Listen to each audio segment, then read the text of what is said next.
Am I the a-hole for telling my half-sister I am not responsible for helping her with her mother's care? My half-sister's mother is my dad's widow. They were married until his death a decade ago, but I was never close to her and had no contact with her in the years since my dad's death, and only had minimal contact with her in the years before he died after I left their house. Some of the big points of contention were money. Most of the money my parents had in theory was my mom's before marriage and was considered a premarital asset which she left entirely to me, in a bank account that only her parents had access to until I turned 18. The money from the actual marriage was entirely my dad's, and he got the house and stuff, which was in my mom's name. But the money I had was a large sum, and there were times we struggled and I didn't want it used. There was also the fact I did not want to use that money to help cover the cost when my dad's wife had breast cancer, to pay for treatment so they'd have no debt. Another thing was, she hated that I called her by her first name. Never mom, never mama, or some form of mom nickname. This was part of what made Dad and I so estranged as well. He was fully on board with me giving her a mom nickname. There was a lot of stuff too when my half-sister was born, and I had more extended family because my mom came from a close family, and my dad did not, and neither did his wife.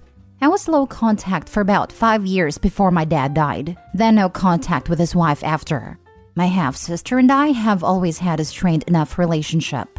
She didn't like my lack of attachment to her mom, and was on team give my mom a mom nickname because she's your mom now too. So, she was telling me recently that her mom is sick and needs care, and it's expensive care. She felt we could split the cost, and I owed her mom that much and I owed her as a sister. I told her I won't be splitting the cost, and I am not responsible for helping her mother's care. That she is her mother's child, her only child, and that means it's on her. She told me I was so cold to the woman who was my mother for 10 years of my childhood. She also told me I could do it for her as her sister, a sister who was never the best sister, and can make up for some of that now. Am I the a-hole? Now for the comments. Not the a-hole. Keep your money. If your dad got the marital home after your mom passed, I presume it went to your stepmother after your dad died. She can sell it if she needs to pay medical bills. Absolutely this. If she was left the house, you can bet the house has been left to her only daughter as well, so look after your own interests in this. By default, it goes to the spouse and then it is 100% hers. And at her death by default with no spouse, it goes to her heirs, which is only biological and adopted children. Only if there was a will it would change. Not the a-hole. You were deservedly cold to this person who stole the money your late mother left for you. That should have been invested in your future. You don't owe them anything. Their BS has cost you enough. They didn't actually get the money. They just tried to. Thank goodies your mom had a foresight to leave it accessible to your grandparents and not your dad. Not the a-hole. She just wants your money. She doesn't care about you. Next story. Am I the a-hole for letting my daughter keep her sketchbook at my house after her mom looked through it without permission? So to start, I have 50-50 custody of my daughter Claire, 12 female, with my ex-wife Jessica. Jessica is married to Chris, 40 male, who has 2 kids, Addie 7 female, and Luke, 10 male. Claire spends 1 week at my place, 1 week with her mom. Sunday is the swap day. 2 weeks ago, Claire had a huge fight with her step-siblings. Apparently, they snuck into her room when she was away and went through her stuff, breaking some of her important items in the process, and Claire screamed at them when she found out. Jessica and Chris just wrote off Addie and Luke's behavior as kids will be kids, which I disagree. I think Addie and Luke need a reality check for their behavior, and that they shouldn't get away with it. However, they said that Claire's reaction was over the top, and a sign that there's something wrong with her. Jessica then decided that she needed to find out what's in Claire's head, and so she confiscated Claire's sketchbook, which Claire uses to get her feelings out, and went through it.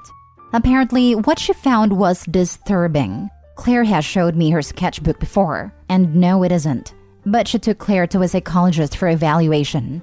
Spoiler alert, they didn't find anything. My daughter is completely mentally healthy, save for, surprise surprise, stress from her step-siblings. Anyway, I got Claire last Sunday, and she spent her first few hours with me holed up in her room, sketching I think. At dinner, she told me what happened, and I surprised her with a pancake breakfast the next morning to make her feel better. Before I gave her back to Jessica, Claire asked me to keep her sketchbook at my house so her mom wouldn't look through it. I said yes, and she went over to her mom's place without it. Yesterday, I got a text from Jessica. She said that she was worried that Claire forgot her sketchbook because when she went to confiscate it, it wasn't where Claire usually keeps it. She then asked me to arrange a time and place for her to pick it up. I said that the sketchbook was with me and that I decided to keep it because I didn't want it confiscated again. I didn't want to throw Claire under the bus here, though in hindsight, lying probably wasn't the best idea. She said that I was being an a-hole because she has a right to her daughter's mind. I said that I was worried because of how she handled it the last time she went through it. She restated her previous point, and I did not respond. It's been about a day since that conversation, and I'm starting to question my choice. Am I the a-hole? Not the a-hole, and your ex has lost her marbles. OP, document everything. Everything. Their response to your daughter's very normal behavior and sibling stress is disturbing and suggests she's being scapegoated in that home, especially as they are excusing their other children's behavior as normal, which means that they are excusing other harmful behaviors too. Where will it end? I would encourage you to consult a lawyer and petition for full custody. You don't want to let this treatment continue, making your daughter out to be the villain in all of this. And this right to her mind nonsense is screaming mental health issues with your ex. I grew up in a house like this and wish someone had rescued me from this blame and erratic adult behavior. Your daughter needs you to step up for her now. Be the parent she's needing. Yes, thank you. She has a right to her daughter's mind. This is actually incredibly alarming. Not a-hole, and she's lucky to have you. I can't imagine what the daughter had to go through. Being called mentally ill for a sketchbook is insane. No one has a right to anyone's mind. Parents need to understand that kids need privacy too. Not a-hole. This is the equivalent of reading your child's diary. It is a boundary that should not be crossed in the absence of absolute dire circumstances, which you stated do not seem to be present. Keep being your child's advocate. They need an adult they can trust to confide in them and keep them safe. You obviously have your daughter's trust. Do what you need to do to keep it. Agreed. Not a-hole. It is her version of a diary, and a super creepy mom wants access to her daughter's mind. If mom keeps this up, her daughter will go no contact the minute she's able to. Keep being a great dad. Not a-hole. I think it's great that Claire has the support of at least one of her parents. Absolutely. And OP, keep looking out for your daughter. Kids need privacy and a safe place to get their emotions out. It sounds like your daughter is doing this with art. Your ex is potentially doing incredible damage to the kid, and so are the step-sibling/parent. I say this as a kid that never, ever, under any circumstance had any privacy. You know what that makes kids? Fantastic liars and very bitter/angry. Next story. Am I the a-hole for evicting my roommates after they threw a party without my consent? I, 29 female, have 3 kids, and last year, my husband/children's father passed away during open heart surgery complications. I was a stay-at-home mom and always had been, so I had no idea where to start. I'd never had a job, and admittedly, I didn't even have my license. It was tough from every single angle, but in short, I needed help. So I decided to let my best friend Jesse, 30 male, and his wife Kim, 29 female, move into a spare room to help pay rent. I immediately went for my license that I passed first try and quickly got a job. During this time, my parents were helping with babysitting my kids, and thankfully within 6 months, I had become comfortable with the adulting lifestyle. But we were all still grieving heavily, as I never really gave myself time to process the loss of my husband, nor did my babies really grasp that daddy wasn't coming home, which made things much more difficult. So anyways, my roommates have been fine for the most part, but have recently started attempting to get me to party more, let loose, and have fun.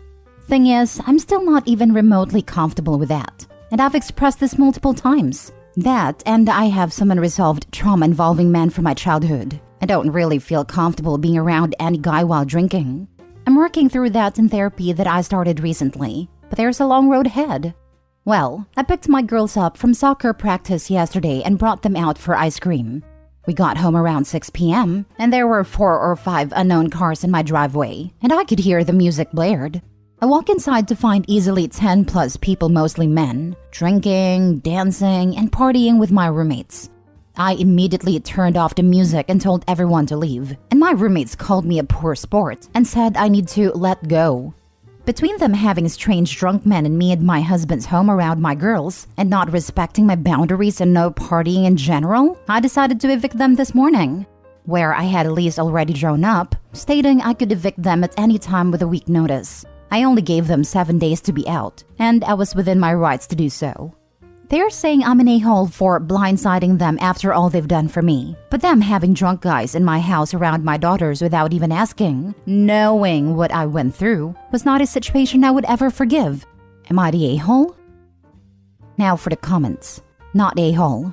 You expressed your feelings about parties more than once, when one should be enough. They threw a party at a house with children. You are 100% not the a-hole. I'm very sorry for your loss and really proud of the way you have managed your life after such a tragedy. Not a-hole, Opie, not even a tiny bit. Even if you didn't have the trauma that you have and the grief that you have, it's still not okay for any roommates to have a big party in a shared home without everyone who lives there agreeing to it ahead of time. The fact that there is so much more to your situation makes your roommates' actions all the more horrible and thoughtless. Good riddance to them. Not a-hole. Most rental agreements give 30 days though, so the short notice is kind of jerkish. Even though I don't know why they think having 10 plus people you don't know in your home with young kids there is okay. They signed a rental agreement acknowledging they only had 7 days if evicted, and then said F her boundaries. There's nothing jerkish about applying known consequences to problems they created. That rental agreement means nothing if local laws say otherwise. Opie needs to know that this could hurt her legally. It's legal where I am. I already checked it out and have the eviction served by an officer. Not a-hole. So they knew the rules, and they could have easily done their partying at someone else's place. So good on you for enforcing the rules they agreed to. Make sure you change the locks the same day they leave, regardless if they give you back their keys.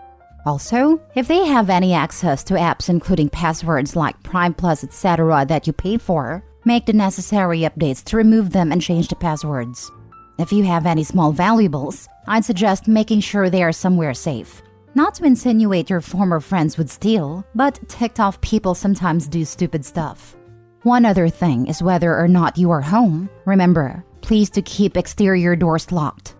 Train the girls to also do this, as well as don't open doors unless you know who is on the other side of it. I live in suburbs, and seems like at least once a month someone posts about strange people walking up, trying the door and then leaving. Last story. Am I the a-hole for prioritizing my wife over my own mom on Mother's Day? I, 38 male, have been married to my wife, 36 female, for 12 years. We have 2 daughters, 10 and 3. We both come from divorced families, and all of our parents have since remarried, though my mom's second husband passed away a couple years ago. My wife's parents are no longer local, but my mom and dad both live in the same metro area as us. I have a very good relationship with my dad and stepmom, and they are our sole support for helping out with the girls, while my mom and I have an up and down relationship as a result of a lot of things over a lot of years. Nothing excessive. Annoying stepdad, addict brother, grandparenthood not meeting her expectations. My mom also doesn't come by contentedness easily, and after years of running around to try and accommodate everyone, lately I don't always put in the effort I should with her, because often the effort isn't appreciated anyway. So for Mother's Day this year, I wanted to give my wife the day, but I didn't want to pressure her with coming up with a rigid plan. I asked her Friday if she wanted brunch or dinner made, and to let me know what she wanted to do with her day when she knew. I mentioned I would take the girls to see all their grandparents in the middle of the day, so she could have the house to herself if she wanted a piece, or we could do something as a family. Again, no pressure. Just let me know as we go and I'll make it happen. She tells me Saturday brunch sounds good, so Sunday morning, the girls and I run to the store for supplies, make brunch, set out the gifts. We eat and play for a bit, and the wife mentions I could take the girls. I call up stepmom and wish her a happy Mother's Day and ask if she's around. She is, so the girls and I stop by for a visit. Then I call my mom, and I can tell by how she answers the phone she's annoyed. I wish her a happy Mother's Day, and ask if she's available for a visit. She is at her sister's for brunch and won't be home until later when a 10-year-old has activities. Fast forward to Monday, and I get a text from my wife that my mom had sent a screenshot of my wife's post on social sharing about her day and told her she had a terrible day and didn't feel the love from anyone. So Reddit, am I the a-hole for prioritizing my wife having a full day over doing something for my own mom? Not the a-hole. Your mother just seems to be upset she isn't the center of attention. Or maybe just feels a bit like an afterthought. It seems like Opie sort of generally made plans to see his parents at a certain part of the day and then didn't bother to check with them to make sure they were around. We know from the story that Opie had plans on Sunday to take the kids to visit Grandma, but it doesn't seem like Grandma herself ever got looped in. So after not hearing from her son about a visit, and probably wondering in the days beforehand if her children will do anything for her, she's with her sister and gets a call. Hey, can we come over? This is part of the day where we plan to see you. As if she is supposed to spend her day waiting around for company. Well, she did have lunch with her sister that day, and considering it's a strained relationship, it's nice that Opie still showed up with the grandkids anyways. And for her to be so petty to seek out Opie's wife is very low. She could have said so to her son. Why try spoil a happy memory of his wife's Mother's Day with her daughter's unloving husband? Not the a-hole. You rang up your mom and asked if she was free to see you and your children. Additionally, your wife and child are your family. All mothers should be celebrated, new and old. You did that. I think you did it in a fantastic way too. Prioritize his wife who is dealing with the kids day in and day out, but make sure he still pays respects to his mother and stepmother by bringing the kiddos by to see them as well, and at the same time, giving his wife some time to relax by herself. Seems like a win-win situation to me. Yeah, he literally acted this out perfectly. Especially with the context of all the Mother's Day gone wrong posts these days. Such a beautiful thing to see it done so well.